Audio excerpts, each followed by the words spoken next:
नौकरशाही और राजनीति भारत के लोकतंत्र में दो बड़े अहम और मजबूत पिलर हैं। दोनों का ही एकमात्र उद्देश्य है कि देश को विकास के रास्ते पर ले जाना है। देश के संघीय ढांचे में चुने हुए नेता नियम, कायदे, कानून और योजनाओं को बनाते हैं और नौकरशाह उन कानूनों का पालन कराते हैं। इस तरह से देश का पूरा सिस्टम चल रहा है।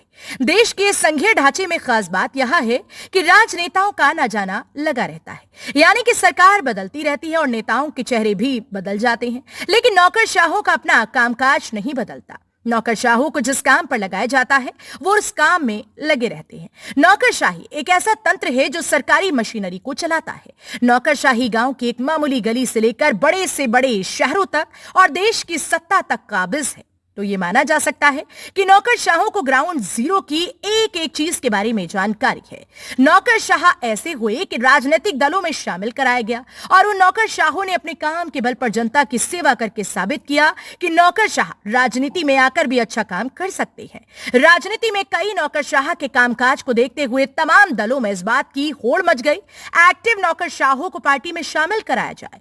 आज के दौर में जितने भी राजनीतिक दल हैं, वो इस बात से अछूते नहीं हैं। तकरीबन हर राजनीतिक दल में पूर्व नौकरशाहों की आजादी के बाद पूर्व नौकरशाहों का राजनीति में क्या सफर रहा है, उस पर भी एक नजर डालना जरूरी है। अश्विनी वैष्णव भारत सरकार में काफी मजबूत मंत्री हैं, जो कुछ साल पहले राजनीति में आए और उन्हें सीधे रेल और टेलीकॉम जैसे महत्वपूर्ण मंत्रालय दे दिए गए। विदेश मंत्री एस जयशंकर मोदी कैबिनेट में हैं और वो भी नौकरशाह रह चुके हैं। भाजपा गठबंधन में रही जेडीयू कोटे से कैबिनेट मंत्री बने आरसीपी सिंह भी पूर्व आईएएस अधिकारी थे। मंत्री के पद पर सोम प्रकाश और अर्जुन मेघवाल भी पूर्व में ब्यूरोक्रेसी का हिस्सा रह चुके हैं। केजे अल्फोंस भी वो केरल से पहले कलेक्टर थे, फिर विधायक बने और फिर राज्यसभा सांसद बने और मंत्री भी रहे। उत्तर प्रदेश की योगी सरकार में भी दो मंत्री पूर्व नौकरशाह हैं। एके शर्मा और असीम अरुण दोनों ही मंत्री हैं। अजीत जोगी छत्तीसगढ़ के पहले मुख्यमंत्री थे जो पूर्व नौकरशाह थे।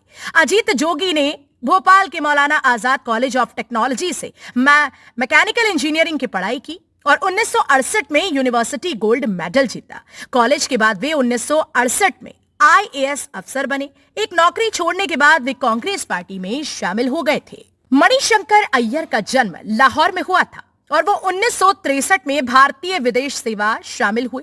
बाद में वे 1991 में तमिलनाडु के मयिलादुथुरई से लोकसभा के लिए चुनाव लड़े। चंद्रशेखर की केंद्रीय कैबिनेट में पहले वित्त मंत्री थे और वो आईएएस अधिकारी बने थे। 1984 तक वे अधिकारी बने रहे और भाजपा में जाने से पहले वो जनता दल में शामिल हुए थे। मीरा कुमार 2019 से 2014 तक पहली महिला लोकसभा स्पीकर थी। वो जगजीवन राम की बेटी हैं। मीरा कुमारी 1973 में सिविल सेवा में शामिल हुई और एक दशक से अधिक समय तक आईएफएस अधिकारी के रूप में कार्य किया। नटवर सिंह 1953 में भारतीय विदेश सेवा में शामिल हुए और 31 वर्षों तक आईएफएस अधिकारी के रूप में कार्य किया। वो चीन और अमेरिका जैसे महत्वपूर्ण दूतावासों में तैनात थे। 1984 में उन्होंने आईएफएस छोड़ दिया और कांग्रेस में शामिल हो गए। नटवर सिंह राजस्थान के भरतपुर से 8वीं लोकसभा में चुने गए और उसी वर्ष उन्हें पद्म भूषण से सम्मानित किया गया। मनमोहन सिंह की यूपीए सरकार में विदेश मंत्री के रूप में भी कार्य किया। दिल्ली के मुख्यमंत्री अरविंद केजरीवाल एक आईआईटीएन मैकेनिकल इंजीनियर थे।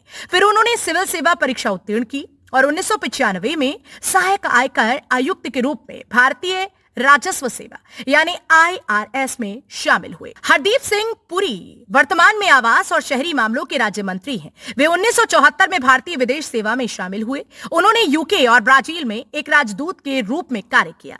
वो जिनेवा के साथ साथ न्यूयॉर्क में संयुक्त राष्ट्र में भारत के स्थायी प्रतिनिधि भी थे।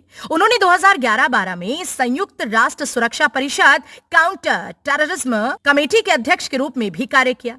राजकुमार सिंह 1975 बैच के बिहार कैडर के पूर्व आईएएस अधिकारी थे, जिन्होंने केंद्रीय गृह सचिव के रूप में कार्य किया। वो 1990 में समस्तीपुर के जिला मजिस्ट्रेट थे। वे 2013 में भाजपा में शामिल हुए और वर्तमान में बिजली और नवीन और नवीकरणीय ऊर्जा राज्य मंत्री हैं। सत्यपाल सिंह एक पूर्व भारतीय पुलिस सेवा महाराष्ट्र कैडर के 1980 बैच के आईपीएस अधिकारी हैं। उन्होंने मुंबई के पुलिस कमिश्नर के रूप में काम किया। 2014 में उन्होंने मुंबई पुलिस प्रमुख के पद से इस्तीफा दे दिया और भाजपा में शामिल हो गए। उन्होंने 2014 के आम चुनावों में बागपत सीट से चुनाव लड़ा और जीता।